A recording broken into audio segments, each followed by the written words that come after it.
بسم اللہ الرحمن الرحیم۔ السلام علیکم ورحمۃ اللہ وبرکاتہ۔ یہ کاف لیگ کا زمانہ تھا۔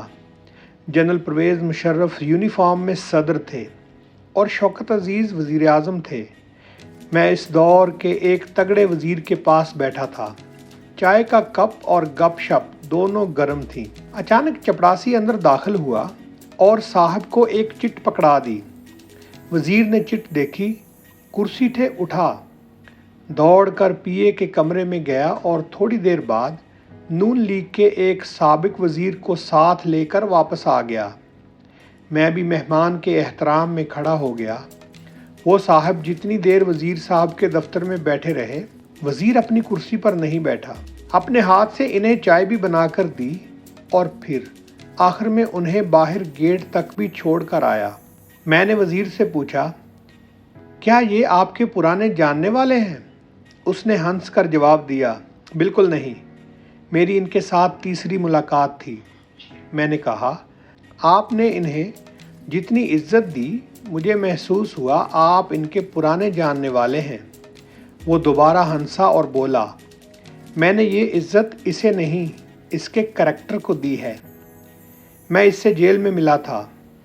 مجھے اسے کاف لیگ میں شامل کرنے کا ٹاسک دیا گیا تھا۔ میں اسے 2 مرتبہ ملا اور دونوں مرتبہ اسے وزارت کی آفر کی، مگر اس شخص نے صاف انکار کر دیا۔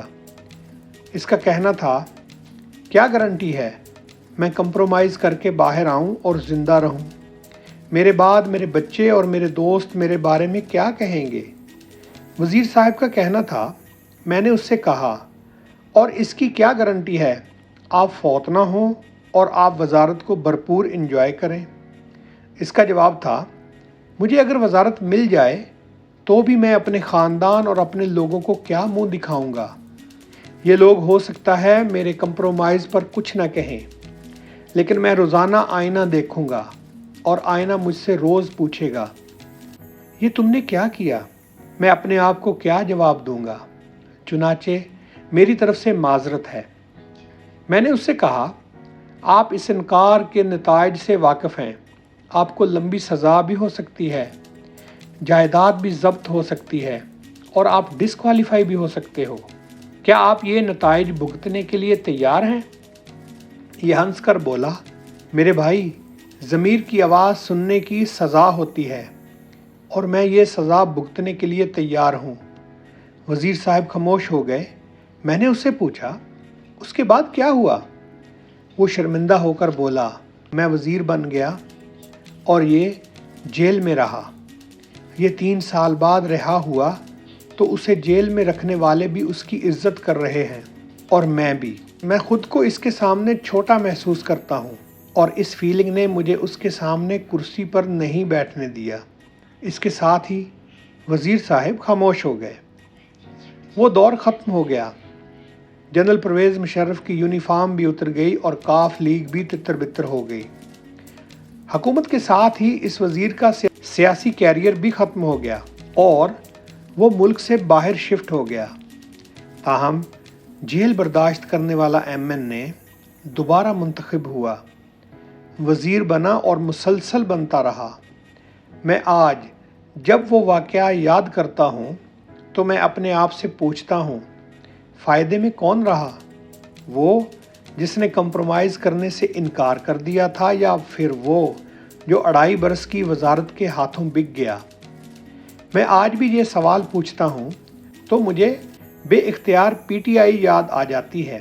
یہ جماعت طویل عرصے بعد عوام کی جڑوں سے پھوٹی تھی اور یہ آہستہ آہستہ عوام کی امنگوں کا مرکز بن گئی تھی، لیکن پھر عمران خان بھٹک گئے اور انہوں نے اپنے دروازے ان لوگوں کے لیے کھول دیے جن سے نجات کے لیے عوام نے خان صاحب کو اپنا لیڈر بنایا تھا۔ وہ لوگ آئے اور پھر پی ٹی آئی اور دوسری جماعتوں میں کوئی فرق نہ رہا اور اس کا نتیجہ وہی نکلا جو ایسے حالات میں نکلتا ہے۔ پارٹی اور لیڈر دونوں فارغ ہو گئے۔ خان صاحب مانے یا نہ مانے، لیکن ان کے ساتھ وہی ہوا جو کرکٹ میچ کے دوران ہوتا ہے۔ ہزاروں تماشائی اسٹیڈیم میں بیٹھے ہوتے ہیں، یہ نعروں کے ساتھ بیٹسمین کو آسمان پر چڑھا دیتے ہیں۔ بیٹسمین ان کی تالیوں اور نعروں سے گرم ہو کر کریز سے باہر نکلتا ہے، چھکا مارنے کی کوشش کرتا ہے، آؤٹ ہوتا ہے اور پھر پورا اسٹیڈیم اسے جم کر گالیاں دیتا ہے۔ خان صاحب بھی ایسے ہی بیٹسمین تھے۔ یہ کریز سے باہر نکلتے رہے، چھکے مارتے رہے، تماشائی تالیاں بجاتے رہے اور آخر میں یہ مکمل طور پر فارغ ہو گئے اور اب تماشائی گھر پر بیٹھ کر انہیں بے وقوفی کے طعنے دے رہے ہیں۔ یہ ایک پہلو ہے۔ آپ اب دوسرا پہلو بھی ملاحظہ کیجئے۔ خان صاحب کن لوگوں کے ساتھ مل کر ریاست مدینہ بنا رہے تھے؟ کیا ریاست مدینہ اس عامر کیانی، عمران اسماعیل، علی زیدی، فواد چودھری، پرویز خٹک، فیاض الحسن چوہان، جمشید چیمہ، ملکہ بخاری، اسد عمر، شیری مزاری، عثمان بزدار اور محمود خان نے بنانی تھی، جو جیلوں اور مقدمات سے ایک ہفتہ بھی برداشت نہیں کر سکے؟ یہ جیل سے نکلے، پریس کانفرنس کی اور اس استحکام پاکستان پارٹی میں شامل ہو گئے، یا پھر انہوں نے پرویز خٹک کی پاکستان تحریک انصاف پارلیمنٹیرینز جوائن کر لی، یا پھر تحریک انصاف اور خان صاحب سے لا تعلقی کا اعلان کر دیا۔ یہ وہ لوگ تھے جو ریاست مدینہ بھی تخلیق کر رہے تھے اور پھٹے پرانے پاکستان کو نیا پاکستان بھی بنا رہے تھے۔ یہ لوگ خان صاحب کی وہ انقلابی ٹیم تھی جس نے غلامی کی جنجیریں توڑنی تھیں اور جس نے اقوام عالم میں ملک کا سر فخر سے بلند کرنا تھا۔ یہ لوگ سیاست کے اصل کریکٹر ہیں۔ آپ اس کے مقابلے میں پی ٹی آئی کا پاکستان، پیپل پارٹی اور نون لیگ سے مقابلہ کر لیں۔ ہم صحافی ان پارٹیوں کو کیا کیا نہیں کہتے رہے اور ان کے ساتھ ریاست، میڈیا اور حکومت نے کیا کیا نہیں کیا، مگر ان لوگوں کو جیلیں توڑ سکیں اور نہ ہی سزائیں اور نہ ہی کوئی پروپیگنڈا۔ نواز شریف کے گھر کے سامنے آج بھی آوازیں لگائی جاتی ہیں اور ان کی فیملی کو شاپنگ کے دوران بھی برا بھلا کہا جاتا ہے، مگر یہ لوگ اس کے باوجود زمین سے جڑ کر کھڑے ہیں، جبکہ پی ٹی آئی کے محمود غزنوی میدان میں لیٹ کر نعرے لگا رہے ہیں۔ یہ صلاح الدین ایوبی زمین پر بیٹھ کر اپنے لیڈر کے خلاف تقریریں کر رہے ہیں، اور مجال ہے جو انہیں اس پر ذرہ بھی شرمندگی ہو۔ اور یہ لوگ اس معاملے میں اکیلے نہیں ہیں، ہم اجتماعی طور پر ایسے ہی ہیں، تو طوطا چشم، ضمیر سے فارغ اور اپنی ناک اور جیب تک محدود لوگ ہیں۔ ہم سب اس ملک کا اجتماعی چہرہ ہیں۔ میں خان صاحب کا مخالف سمجھا جاتا ہوں۔ میں نے 2014 میں سب سے پہلے پی ٹی آئی کے گالی اسکواڈ کا سامنا کیا اور گالیاں کھانا شروع کی تھیں اور آج تک کھا رہا ہوں، مگر اس کے باوجود مجھے آج خان صاحب سے ہمدردی ہو رہی ہے۔ یہ بیچارے مغالطے میں مارے گئے۔ یہ کاغذی شیروں کو اصل شیر اور گتے کی تلواروں کو ضرب مومن سمجھ بیٹھے تھے، چنانچہ یہ سیاسی موت مارے گئے۔ اس کے لیے اگلا وقت آج سے زیادہ مشکل اور ناقابل برداشت ہوگا۔ آج صرف اعظم خان جیسے لوگ ان کا ساتھ چھوڑ گئے ہیں، کل جب وہ لوگ اس کا ساتھ چھوڑیں گے جن کو بچاتے بچاتے یہ اس حال کو پہنچے، تو اس وقت ان کے ساتھ کیا ہوگا؟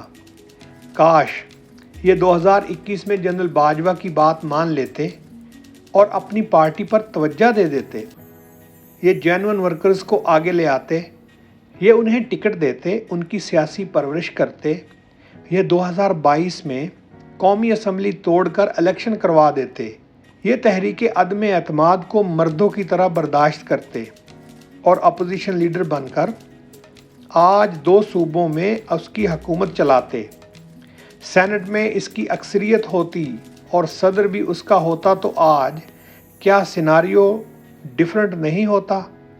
میرا خیال ہے یہ اب تک اقتدار میں واپس بھی آ چکے ہوتے اور پی ٹی آئی سیاسی جماعت بھی بن چکی ہوتی، مگر یہ حقائق سے آنکھیں موند کر کشف پر یقین کر بیٹھے، اور اس کشف کے بارے میں آخر میں یہ بھی پتہ چلا یہ جنرل فیض حمید کا فیض تھا۔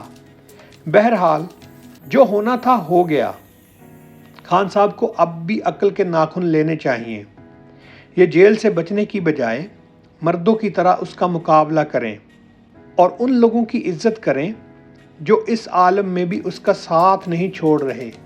یہ علی محمد خان، شہریار افریدی، عمر ایوب، حماد اظہر، عاطف خان، مراد سعید، اسد کیسر، صداقت عباسی، عثمان ڈار اور اعظم سواتی کی عزت کریں۔ یہ واقعی شاندار ہیں، مین آف دی پرنسپلز ہیں۔ یہ شاید اسی لیے اقتدار کے زمانے میں خان صاحب سے دور تھے اور وہ لوگ جو اس کے آنکھ اور کان بنے رہے، جن کی جیب میں ضمیر تک نہیں تھا۔ چنانچہ آپ آج نتیجہ دیکھ لیں۔ خان صاحب کے لیے آج بھی ایک لائف لائن باقی ہے اور وہ ہے عوام۔ یہ اگر جیل چلا جائے، مشکل وقت کاٹ لے، تو یہ زیادہ فورس کے ساتھ واپس آئے گا۔ یہ شاید یہ کر بھی گزرے، مگر بشرا بی بی کے موکلات اجازت نہیں دے رہے۔